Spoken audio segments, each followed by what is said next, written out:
appoint someone to take Ken Demko's place? Yes, that's me. Don, okay. Yeah. Good, welcome. And we definitely I made the second meeting, but I'm new to all this, so Zoom is not my specialty. Well, you're doing well so far. All right, I'm going to get back on my computer here. Hold on just a minute. Find my agenda again.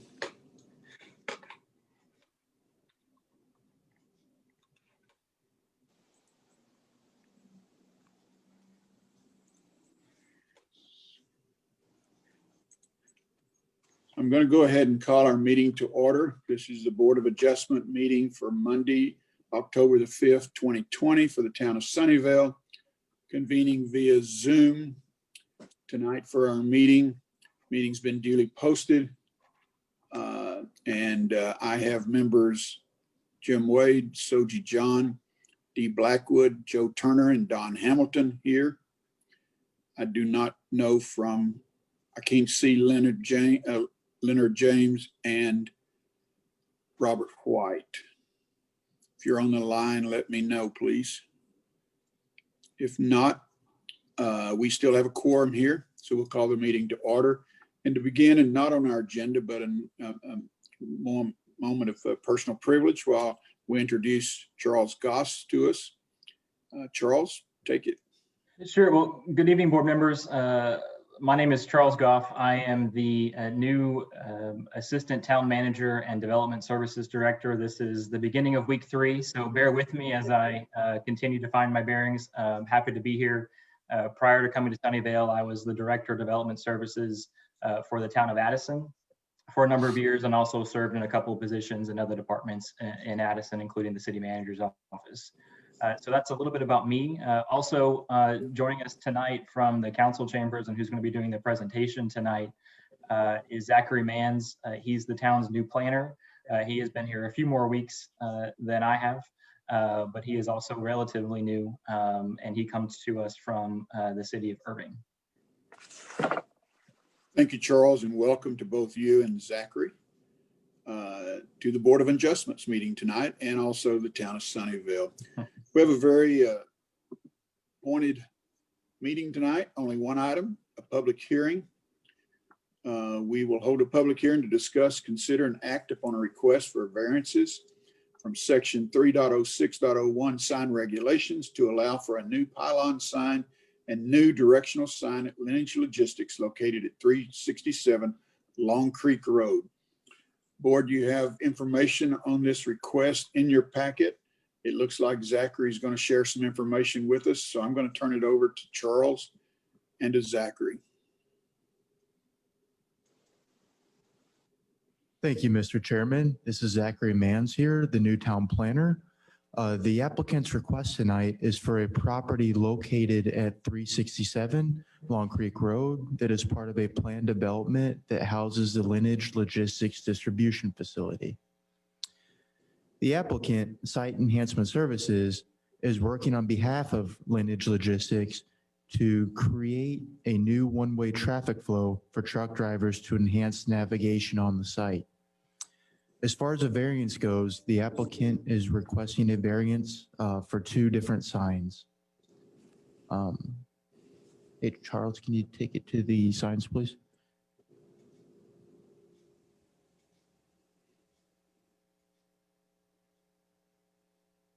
There we go. Perfect. Thank you. The first of these signs, as you see here, is the pylon sign. And the variance you're requesting is regarding the combined width of the sign supports. Our UDO requires that the combined width of the sign supports to be at least half the width of the sign. But in this case, this is not possible without having the supports interfere with the adjacent driving lane, as you see here. As such, the applicant is requesting a variance from this width requirement in order to allow the free flow of traffic through the driving lanes. Can you take it to the second slide, please? Thank you. The second variance that the applicant is requesting is regarding the size of the directional sign seen here. Our ordinance requires that a maximum area of 12 square feet can be allowed for a sign of this nature. But in this case, the applicant wants to place a 32 square foot sign here to ensure that it is sufficiently visible to truck drivers from a safe distance. Given the atypical nature of this property, staff recommends approval of both requests, and staff truly believes that the applicant has done everything possible to comply with the town's regulations. Speaking from a personal perspective, I've worked with Site Enhancement Services for the past few weeks. They've been great. They've been very receptive on all of their other signs. We truly believe strongly that this is definitely something that is worth pursuing. Thank you for your time, Mr. Chairman. Thank you, Zachary. And I think, speaking on behalf of myself and the board, I think we're all familiar with where Lineage Logistics is located on Long Creek Road. A huge truck terminal, lots of traffic in and out. Do we have a representative of Lineage in the meeting tonight? Yes, sir. I believe Amanda Cook is here on behalf of Lineage. Ms. Cook, would you like to add anything to Zachary's comments?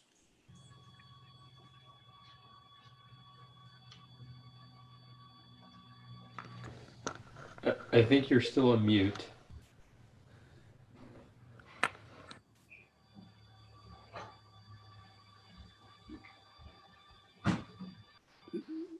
Charles, could we go back to the grid?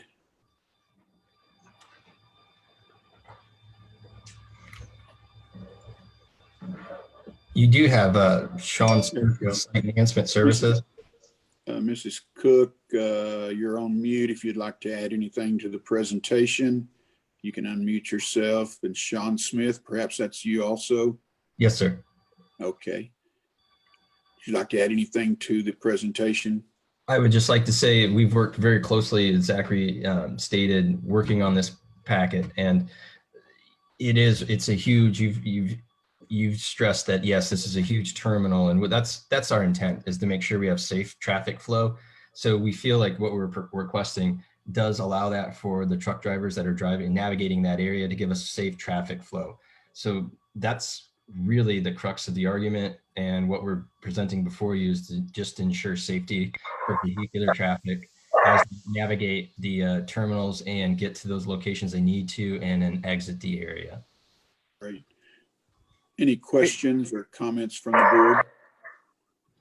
Hey team, I'm sorry. My name's Mike Binger. I actually also work at the Lineage Logistics over there on Long Creek. Amanda must be on mute, but I just wanted to say, yeah, in its totality, the whole idea is to keep as much traffic off the street as possible, keep yard flow going, and just to avoid any backups and keep as safe as possible.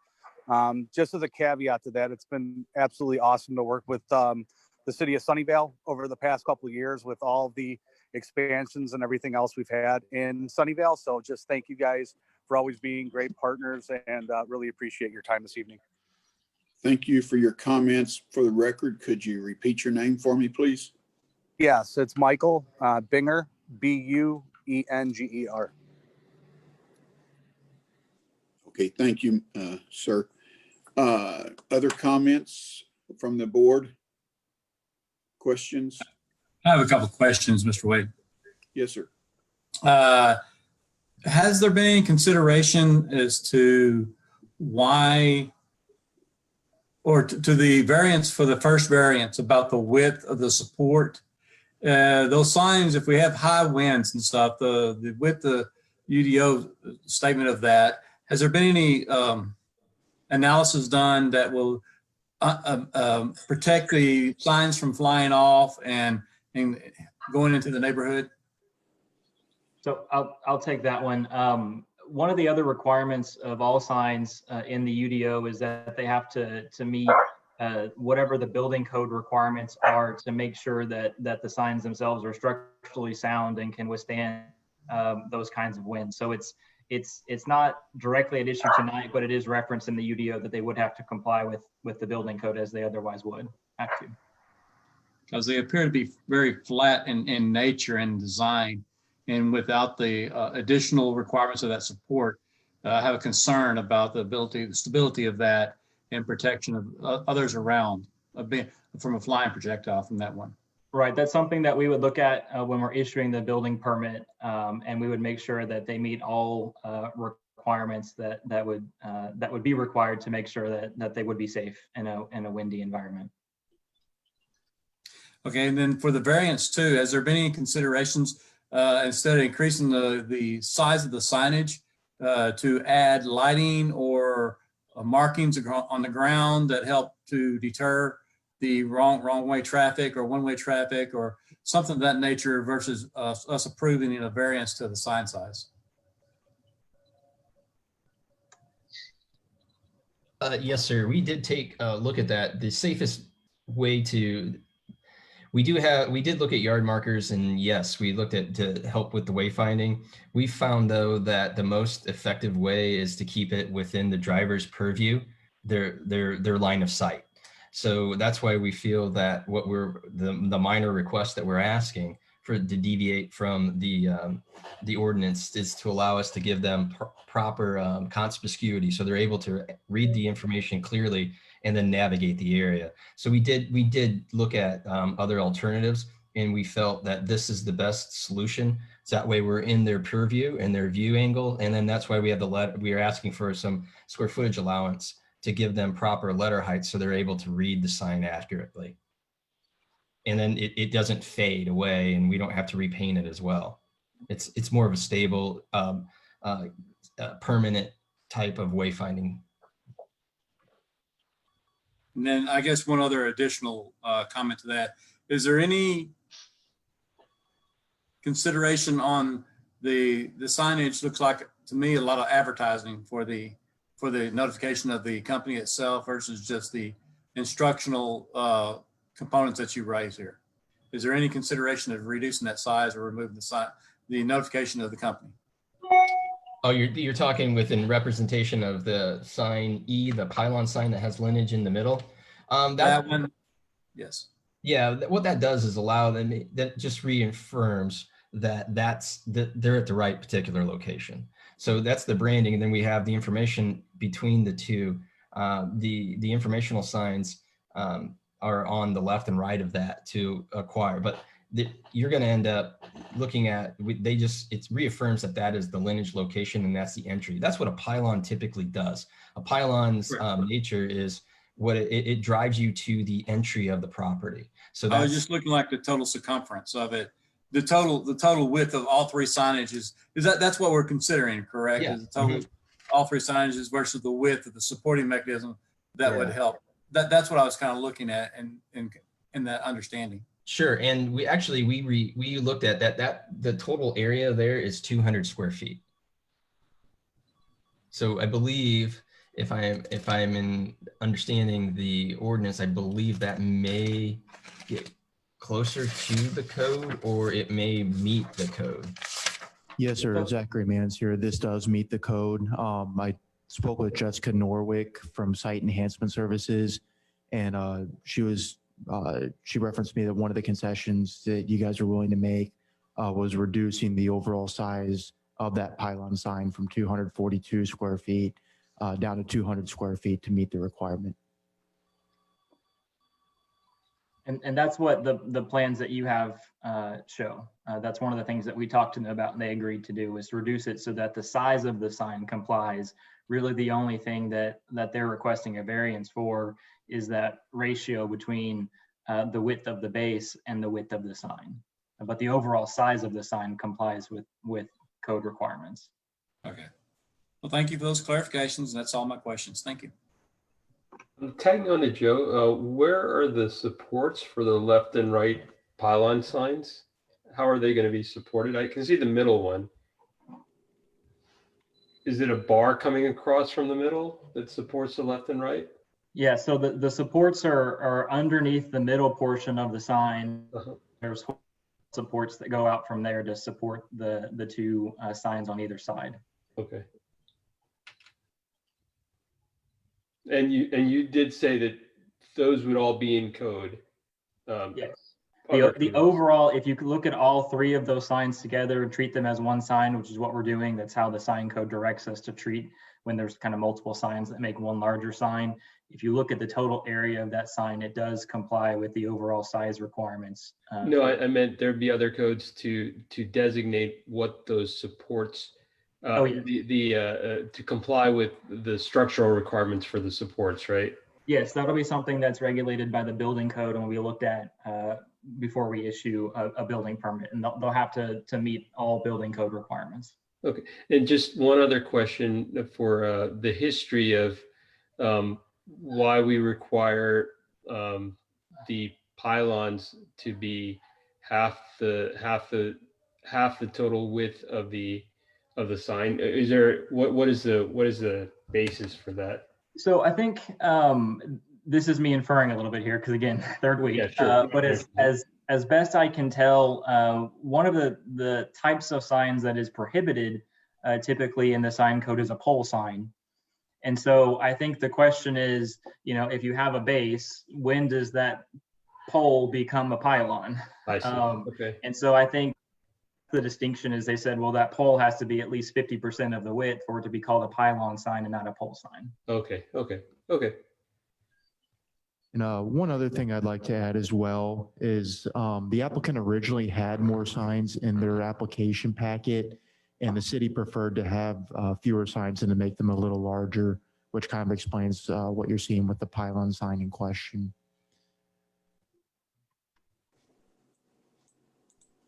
I have no more questions. Thank you very much.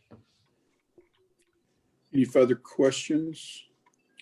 Okay, this is a public hearing, so at this time I'll open the public hearing to anybody who is either in the audience at Town Hall or on Zoom. I can't see who's raising their hand for a question, so if you're signaling, please let Charles or Zachary know. Or There are speak no up. hands raised. No hands raised.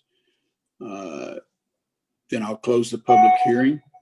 And again, call for a motion or further discussion by the board.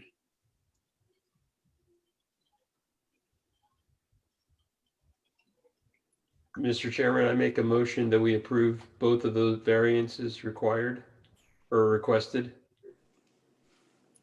I have a motion on the floor to approve the request for the requested variances. Do I have a second? And I'll second it so we can move forward. Motion made by Soji John, seconded by Chairman Jim Wade to approve the requested variances for Lineage Logistics located at 367 Long Creek Road. Any further discussion? If not, all those in favor so signify as best we can. Let's raise our hands. I see anybody oppose the requested variances? I see one.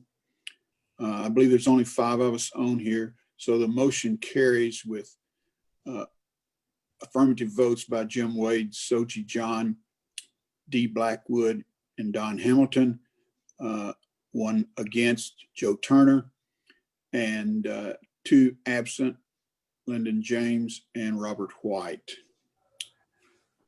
Congratulations, Lineage, on your requested variances being approved. That is the only item on our agenda tonight. So at approximately 7:19 p.m., I will close this meeting of the Board of Adjustment. All those in favor of that adjournment, please signify. And that's all of us, of course. That concludes our meeting. Thank you, Charles, and thank you, Zachary. Thank you, members of the board, for being here tonight. We'll look forward to seeing you next time. Congratulations. Thank you. Thank you.